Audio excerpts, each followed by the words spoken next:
Welcome back, guys. So today let's review Holidays, which is a 2016 horror anthology film. And I saw it was on Netflix, so I'm like, I'll just go and check it out. Because I've wanted to see this one for a while, specifically because of that artwork that really looked like a 1980s like horror artwork.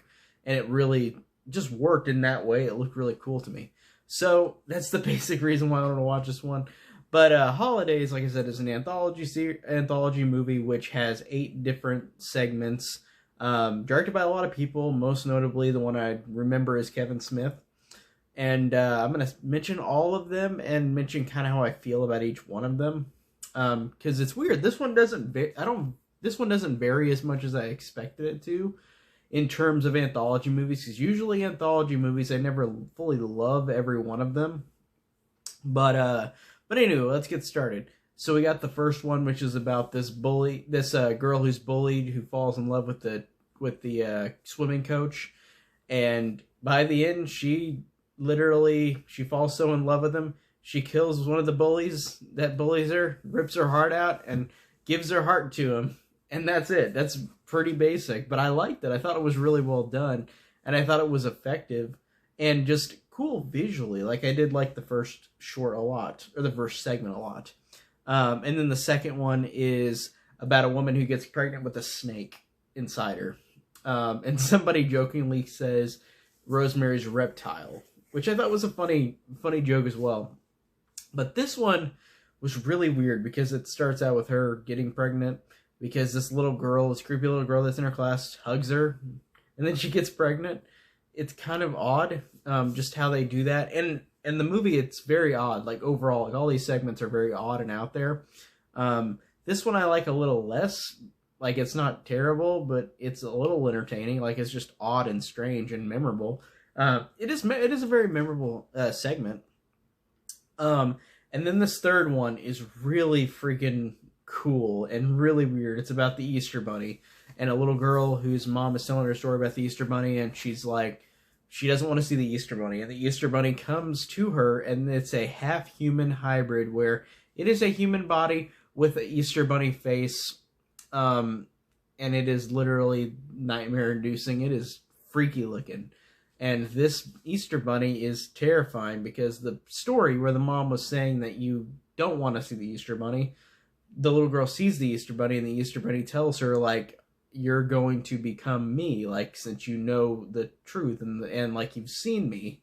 And you don't see it except for in shadow, but the little girl literally deforms and becomes the Easter Bunny. And I thought that was really cool. Like, I really liked that one a lot. I thought it was creepy and effective, and really it really worked with the senses, where, like, you didn't see a lot. You saw the Easter Bunny and he looked disturbing, and it really was effective. But the idea, excuse me while I burp, the idea is that the little girl turns into it, and it's really just a creepy idea. And I thought this one was pretty effective. And then the fourth one is about a woman who gets pregnant every time she has sex, which is a really cool idea. Like, I thought that was pretty funny. But besides that, I don't remember much about it, and I just watched this last night. I already forgot about this. This is one of the most unmemorable ones overall. That idea is cool, but I don't remember it being executed very well. And then this fifth one is about Father's Day. So this one has Jocelyn Donahue in it, who was the main character in House of the Devil, which I love. I think it's great. And at first I was like, this girl looks so familiar. And she looks like Margot Kidder, like a young Margot Kidder, and I didn't think about that. And now that I'm thinking about that, watching this and House of the Devil, she does look like she just looks just like Margot Kidder, like a young, beautiful Margot Kidder, and that's really cool. She really looked like her a lot. But the short of her on Father's Day is where she is listening to an old message where, like, her dad's talking to her, but the dad tells her to go to some place, and she goes to this abandoned place and is gone. And I think that that's pretty effective, and I thought that the score was really great in this one. I thought it actually had some kind of emotional heft to it, even though it was just there for the character to go into a deep, dark location and have something bad happen to her, but I thought that it was effective. This one was one of my favorite ones, honestly. Like, I really enjoyed this number 5, the Father's Day one. And now the 6th one is about a pimp and his 3 girls who are fed up with him, so they stick a dildo up his butt and super glue it in his butt, and hook it up to a car battery and rev it up to where it's gonna kill him, and then they tell him to cut his penis off, and that's it. That's the short. That was really, really weird. I don't know what to think of it. I thought it was funny, but really crazy. And it's got the main actor, I don't remember what his name is, but I've seen him in another Kevin Smith movie, Tusk, and this was one of the Kevin Smith directed segments. And it also has his daughter, Harley Quinn, who actually is really good in this. Like, I really did like her in this short.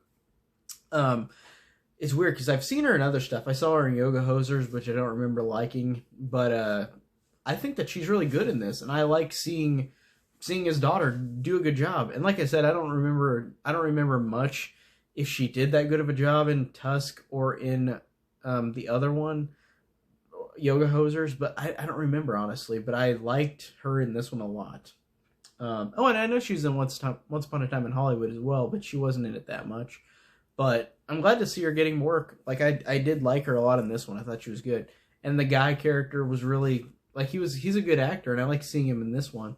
But man, that character gets screwed literally in such a crazy way. Like, it's a crazy ass segment, and it's definitely not my favorite, even though I liked Harley Quinn's performance, and I liked the idea of it was bizarre and weird and gross, but I thought that was cool, but it never fully made me go, wow, this is like the best one. And then the 7th one is about a VR set that Seth Green, his character, gets. And this one is pretty interesting. I like how it just kind of messes with reality for him. But that's pretty much it. There's not much else to this one that I really, really remember much. And then the last segment is about New Year's Eve, where this girl is going on a date with this creepy guy who looks like a killer, and then she goes home with him, and then she's the killer. And that's pretty much it. Like, she just tries to kill him. And again, like the segment where the woman gets pregnant every time she has sex, it's like that, in which the idea is cool, but the execution is not that great. It's just okay. Like, the execution is cool with the idea of, like, oh, this beautiful girl is dealing with this guy who looks like a serial killer, and she takes him home, and then you realize she's the killer and he's the normal dude, even though he looks like a serial killer. Like, that idea is cool, but it just never delved into anything that I was interested in, really. But seriously, with all 8 of these segments, like, I honestly gotta say, like, I was fully entertained, like, throughout almost all of this movie. Like, I did enjoy a lot of these, and that's hard to say for me with any anthology movies. Like, this one really sold it with being so bizarre and so weird and so random with the segments they put. I really did like this movie. I liked the idea of just how bizarre and weird all these segments were, whether I had mixed feelings on them or not. I felt like they were not. There were ones that I liked way more than what I would like less. If that makes sense. Like, there were a lot more shorts I liked than not. And the ones I didn't like, I didn't hate. I just thought they were whatever. They had cool ideas, but they weren't executed great. But pretty much that's it on Holidays. I thought it was a fun, enjoyable time. Glad to have seen it. I enjoyed it more than a lot of people did. I saw on Letterboxd, like, everybody I follow, it had like 1 stars or like half stars, and I'm like, damn, okay. But I can see why people don't like it. It's a stupid movie. It definitely is. But I enjoyed its stupidity for what it was. It was a fun, stupid time for me. So that's it for today. Next review will be sometime soon. So thank you guys for watching.